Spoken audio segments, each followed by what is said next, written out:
previsto no Código Penal, fora os crimes do Estatuto da Criança e do Adolescente. Nós aqui da Matra 15 chegamos a propor uma alteração legislativa exatamente criminalizando o trabalho infanto-juvenil proibido, porque o trabalho infanto-juvenil em si mesmo não é criminoso, ele é criminoso em algumas hipóteses específicas. Da parte do pai que abandona material e intelectualmente a criança para trabalhar, há um ilícito. Mas da parte daquele, como você dizia no começo do programa, o empresário que recebe o trabalhador menor em condição de ilegalidade. Em princípio, não há um ilícito próprio, você acaba subsumindo a outras condutas do Código. Então, nós havíamos proposto, acabou não caminhando, mas a proposta que nós encaminhamos à Associação Nacional dos Magistrados do Trabalho é que essa conduta em si fosse criminalizada. Mas havia uma previsão, infelizmente, nós temos que conceder a realidade, como a doutora disse, a previsão da hipótese do menor que trabalha para ajudar na economia do lar.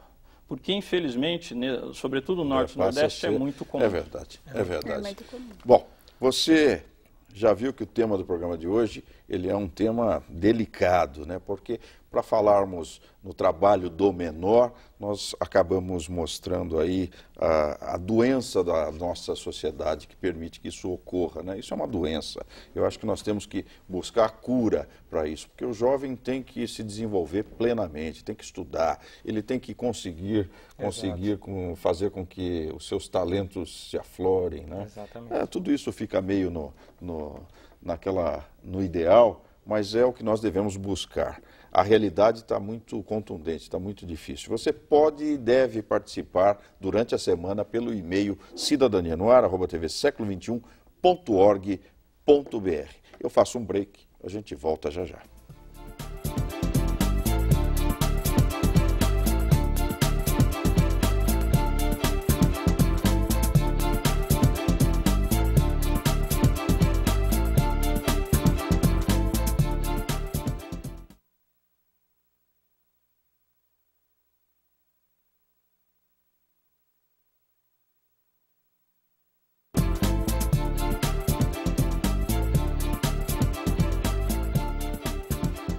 Muito bem, de volta para você com Cidadania no Ar. Durante a semana você pode participar pelo e-mail cidadanianoar@tv21.org.br. Entre no nosso site tvseculo21.org.br e você vai poder conferir este e outros programas da nossa programação, da programação dessa TV que está cada vez mais perto de você. Trabalho do menor é o tema do programa de hoje. E eu estava conversando aqui com os nossos convidados, Sua Excelência me permite, eu vou afirmar que meu pai estaria preso, porque eu comecei muito cedo a trabalhar, né? Já me colocou lá na cidade de Adamantina, não sei se você conhece Adamantina. Conheço. Trabalhava numa casa de secos e molhados. O senhor não sabe o que é isso, nem o senhor, né? Casa de secos e molhados. Secos e molhados. Né?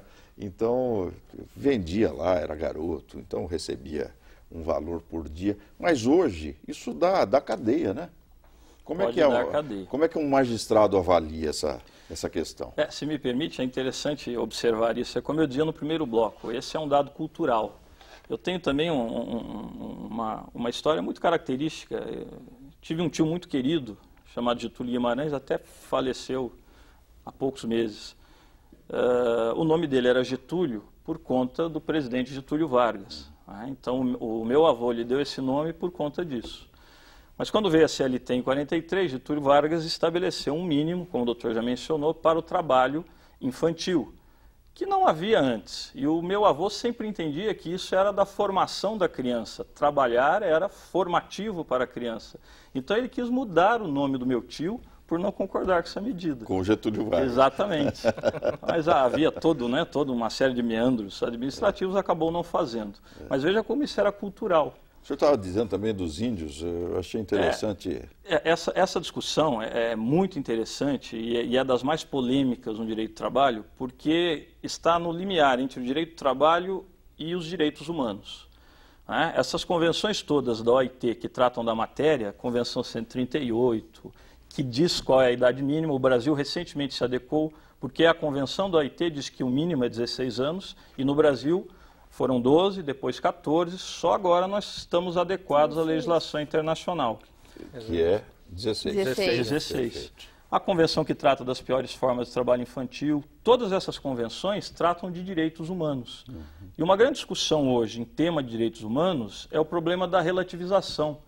Ou seja, por exemplo, dando aqui um exemplo, a submissão da mulher ao homem, em certo padrão, tem um grau de aceitabilidade nos países muçulmanos que não tem nos países cristãos, por exemplo. Claro. A mesma coisa do trabalho infantil. O Ministério Público do Trabalho tem percebido que em algumas tribos é da cultura local que o curumim tem que sair cedo para caçar, tem que trabalhar.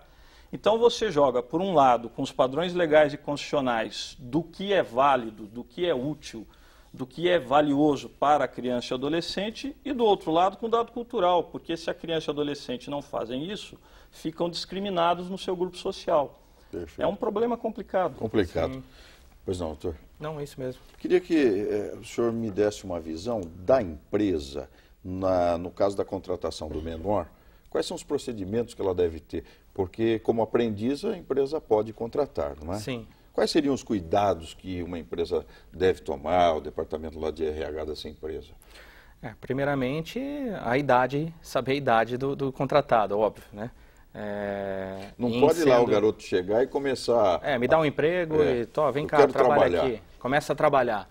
Primeiramente, toda empresa, antes de contratar qualquer funcionário, seja menor ou não, qualquer empregado, ela tem que primeiro fazer o devido registro na carteira de trabalho, né? E após o registro, sim, começa a trabalhar. Como que não é o que acontece hoje em dia, né? As empresas contratam, falam, não, vem aqui, começa a trabalhar. Não pode ser informal, né, doutora? Se ele, aquela coisa da habitualidade, não, ele chegou aí, eu dei uma atividade para o garoto fazer, isso não pode acontecer assim.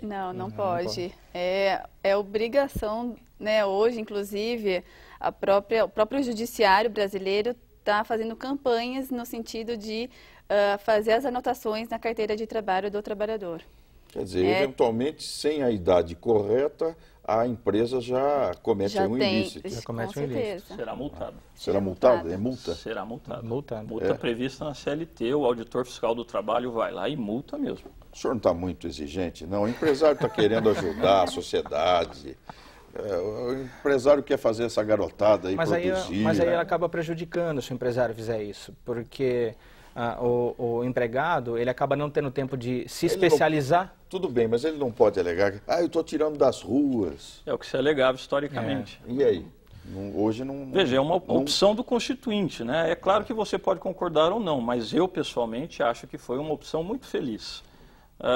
Eu sempre digo, aqui, obviamente, seu público é bem qualificado, mas quando eu falo em colégios, eu sempre digo, criança e adolescente tem que estudar. Exato. Isso é que ele tem de fazer, ele se divertir. Se qualificar, para depois poder trabalhar. Depois haverá o tempo do trabalho, né? Há E, tempo para cada coisa na vida. Inclusive, deveria aumentar a jornada de tempo na escola dos alunos. Deveria ter um segundo turno de atividade. Né, devia ter escola. Devia ter escola também, né? Também, infelizmente, né? nós temos sempre um pé aí que não pisa... nas áreas mais afastadas, assim, mais no interior mesmo, primeiro lugar que é difícil de ter uma escola, não tem, às vezes, nem banheiro tem, né, na própria escola, professores são desqualificados, né, então, tudo isso é um conjunto de ações que o governo deveria... Caso, né? Então... No caso específico da aprendizagem, você perguntou, mas quais são os cuidados que a empresa tem de ter? Acho importante dizer isso até para o empresário que pensa em ter lá um menor para efeito de aprendizagem, etc. Que tudo isso, na verdade, é bem regulamentado, há a participação do SESI, dessas entidades que contribuem para a formação do trabalhador no seu segmento econômico. Também, os conselheiros...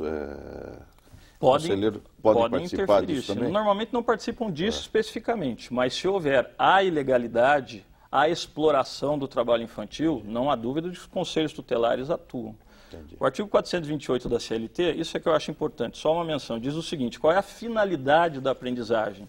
É a formação técnico-profissional metódica compatível com o desenvolvimento físico, moral e psicológico do menor. Então, isso tem de ser observado, não é qualquer trabalho, é um trabalho que atenda a essas condições, que seja compatível com a condição física, moral e intelectual do menor e, por outro